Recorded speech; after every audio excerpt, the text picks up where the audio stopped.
जब शंकर भगवान को जल चढ़ाया जाता है 16 श्राद्ध पक्ष में 16 दिन श्राद्ध के जब हम भगवान शंकर को जल समर्पित करते हैं तो उसका भाग हमारे पितरों को प्राप्त होता है।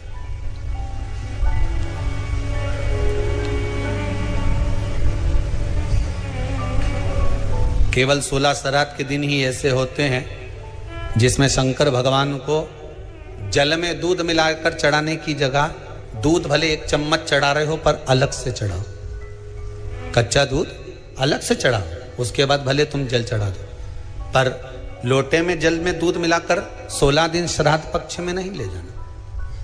भले 1 चम्मच दूध लेकर जाओ, 1 कटोरी दूध लेकर जाओ, पर कच्चा दूध अलग से लेकर जाओ, शंकर भगवान को अलग से चढ़ाओ। क्योंकि 16 दिन श्राद्ध पक्ष के जब भगवान शंकर को दूध और जल चढ़ाया जाता है वो हमारे पितरों के खाते में चला जाता है, हमारे पितरों को उसका भाग मिलता है। इसलिए शंकर भगवान को कच्चा दूध भी चढ़ाओ तो पानी में मिलाकर नहीं, एक अलग से 1 चम्मच ले जाओ, भले फिर शिव जी को चढ़ा दो, भले छोटा सा कटोरी में ले गए चढ़ा दिया, जल ले गए चढ़ा दिया, वो हमारे पूर्वजों को प्राप्त होता।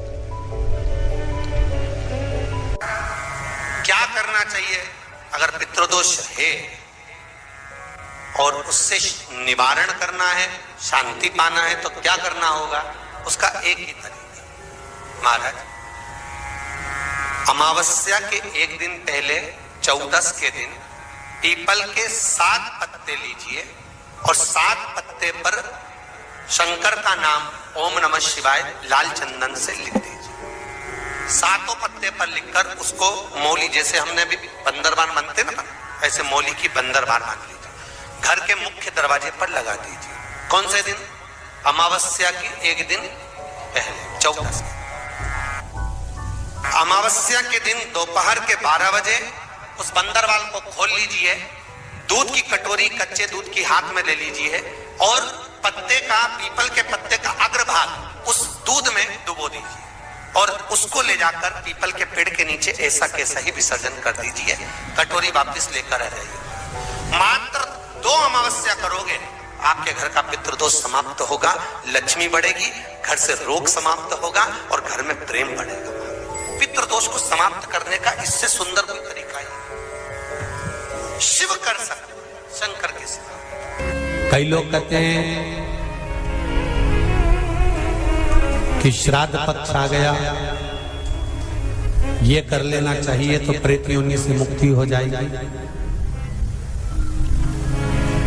पितरों की शांति के लिए ये कर लेना चाहिए तो पितृ मुक्त हो जाएंगे। पहले तो एक बात अच्छे से समझ लो, पितृ मुक्त नहीं होते, उनकी शांति होती। क्या होती है? जम के बोलो जरा। उनकी शांति होती है। जब आप किसी तीर्थ में स्नान कर रहे हो, जब आप किसी तीर्थ में हो, स्नान कर रहे हो, पुण्य कर रहे हो, सत्कर्म कर रहे हो, भजन कर रहे हो, कीर्तन कर रहे हो, मंत्र जाप कर रहे हो, तो उसका एक अंश, एक भाग हमारे पूर्वजों के खाते में, हमारे पितरों के खाते में जाता है, उनके खाते में पहुंचता है, ये निश्चित है। आपने किसी ब्राह्मण को भोजन कराया, भले आपने पितरों के निमित्त नहीं जिमाया, कोई ब्राह्मण को 1 गिलास पानी पिलाया, भले आपने पितरों के निमित्त नहीं पिलाया, पर आपका एक अंश उसके खाते में चला जाएगा। उससे क्या होगा? पितरों की शांति। और समझ लो, गया जी में पिंडदान कर देने से क्या पितृ मुक्त हो जाते हैं? बद्रीनाथ जाकर कपाल क्रिया करने से क्या पितृ मुक्त हो जाते हैं?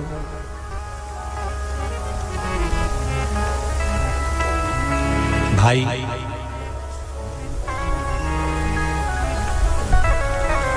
गया जी जाना तो वहां के पंडा जी से पूछना, हम यहाँ पिंड दान कर देंगे तो क्या वो मुक्त हो गए? पंडा जी कहेंगे आप अपने पूर्वजों को गया का पिंड देकर, उनका पिंडदान कर कर आप उनको भगवान विष्णु के चरणारविंद में छोड़ गए। पर आप घर जाना तो घर पर जब जब श्राद्ध पक्ष आए तब ब्राह्मण को भोजन जरूर करना। भले तुम धूप मत देना, कौवे का मत निकालना, पर एक काम जरूर करना कि ब्राह्मण भोज कराना। उससे क्या होगा? 16 श्राद्ध में जब हमारे पितरों को, हमारे पूर्वजों को पितृलोक से छोड़ा जाता है तो वो सबसे पहले जिस घर में रहे होते हैं, जहां उनका पिंड घर में दिया होता है, जहां रहे होते हैं, सबसे पहले वो वहां आते हैं। सबसे पहले वहां आएंगे। और अगर तुमने उनकी तिथि पर, उनके वार पर अगर आपने भोजन करा दिया है तो उनकी मुक्तता नहीं, उनकी शांति हो जाएगी।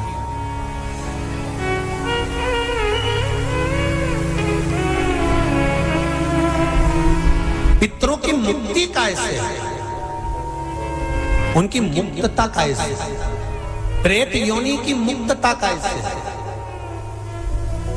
तो कहा जैसे भगवान का नाम लेने वाला व्यक्ति दूसरा जन्म नहीं पाता, उसी तरह भगवान का जो भजन करते हैं, कीर्तन करते हैं, मंत्र जाप करते हैं, या शिव महापुराण की कथा, राम कथा, भागवत कथा, विष्णु पुराण आदि जितनी भी पुराण हम श्रवण करते हैं, हमारे श्रवण करने का एक भाग हमारे पितरों के खाते में जाता है, तो उस कथा के फल से उनकी मुक्ति हो जाती है। उनकी कथा के फल से मुक्तता।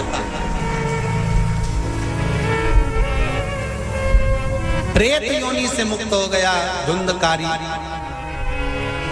बिंदुक प्रेत योनि से मुक्त हो गया। काय से हुआ? शंकर का स्मरण, शिव महापुराण की कथा का रस तत्व ग्रहण करना, राम कथा, भागवत कथा का मात्र स्मरण करना, उससे मुक्त। क्यों दी जाता कौवा को भोजन? श्राद्ध पक्ष में कौवे को भोजन क्यों दिया जाता है? क्यों छत पर ले जाकर रोटी का टुकड़ा डालते हैं? काशी, कांची, अवंतिका, अयोध्या आदि जितने पावन क्षेत्र हैं, जगन्नाथ, द्वारका, रामेश्वरम, बद्री नारायण, जितने जितने पुण्यशाली क्षेत्र हैं, मथुरा आदि, जितने वृंदावन आदि जितने पुण्य क्षेत्र हैं, शिव महापुराण की कथा में, स्कंद पुराण में लिखा है कि जितने पुण्यशाली क्षेत्र हैं, सारे पुण्यशाली क्षेत्र, चाहे चित्रकूट हो, अयोध्या हो, काशी हो, उज्जैनी हो, त्र्यंबकेश्वर हो, जितने पुण्यशाली क्षेत्र हैं, सारे पुण्यशाली क्षेत्र में पिंडदान होता है। बोलो मालूम है कि नहीं आपको? मालूम? सब दूर तर्पण होता है, सभी जगह पिंड होता है, सभी जगह तर्पण होगा, पिंड होगा। तो श्राद्ध पक्ष में तुम इतनी सारी जगह जाकर तर्पण कर सकते हो क्या? जम के बोलिए। नहीं कर सकते। इतनी सारी जगह जाकर पुण्य कर सकते हो क्या? नहीं कर सकते। इतनी सारी जगह जाकर तुम ब्राह्मण को भोजन करा सकते हो क्या? नहीं। इतनी सारी जगह जाकर ना पिंड दे सकते, ना तर्पण कर सकते, ना पुण्य कर सकते। अब ये 16 दिन में इतने तीर्थ कितने हजारों में तीर्थ, इतने तीर्थ में जाकर कहां पुण्य करोगे, कहां पिंड दोगे? तो उसका एक निर्णय निकाल दिया कि पितरों के देवता आर्यमा कौवे पर बैठते हैं। काय पे बैठते हैं? कौवे पर। तो एक काम करो, जब हम पितरों के देवता आर्यमा कौवे पर बैठकर पितृलोक से 16 दिन जब भ्रमण के लिए निकलते हैं तो घूमते हैं, तो क्यों ना एक काम करें कि कौवे के लिए भोजन छत पे डाल दें। हमारे छत का कौवा जब अन्न का भाग ग्रहण करेगा, पितरों के देवता को बिठाकर जब घूमने के लिए निकलेगा, तो जहां जहां घूमने जाएगा, जब जब बीच में कोई तीर्थ पड़ जाएगा, तो वहां के पिंडदान का फल हमको मिल जाएगा। इसलिए कौवे को भोजन कराया जाता है। एक कौन सी सब्जी होती है जो पितृपक्ष में ब्राह्मण को भोजन कराते समय नहीं बनाई जाती? एक तो कुमड़ा, दूसरा पत्ता गोभी, जो बंद गोभी होती है ना, वो बंद गोभी जो होती है ना पत्ता पत्ता वाली, उसकी भी सब्जी पितरों के ब्राह्मण अगर भोजन करता है तो उसमें नहीं बनाई जाती। एक कुमड़ा, ये जो पेठा बनता है ना कुमड़ा का, ये भी श्राद्ध पक्ष में नहीं खिलाया जाता। मारा बुरा कोला पेड़ा बोलते, क्या बोलते हैं उसको, उसको श्राद्ध पक्ष में उसको भोजन में नहीं दिया जाता। ब्राह्मण के भोजन महाराज, ब्राह्मण के भोजन में श्राद्ध पक्ष में सबसे ज्यादा जरूरी है दूध की खीर, दूसरा तुरई या गिलकी का भोजन, या तो सब्जी बनाओ या भजिया बनाओ, कुछ भी बनाओ। तीसरा मांस की दाल का भोजन, उड़द की दाल का भोजन। उड़द की दाल का या तो दही बड़ा बना लो, इमरती बना लो, या फिर बड़ा बना लो, या पकोड़ा बना लो, पर उसका भोजन होना जरूरी है। 3 भाग दूध का भोजन आहूतों के हिस्से में चले जाता है, गिलकी और तुरई का भोजन पितरों के हिस्से में चले जाता है, मांस की दाल का भोजन, उड़द की दाल का भोजन प्रेतों के हिस्से में चले जाता है। इसलिए ये 3 भाग का भोजन ब्राह्मण जब श्राद्ध पक्ष का भोजन करे तो उसमें बनाना जरूरी।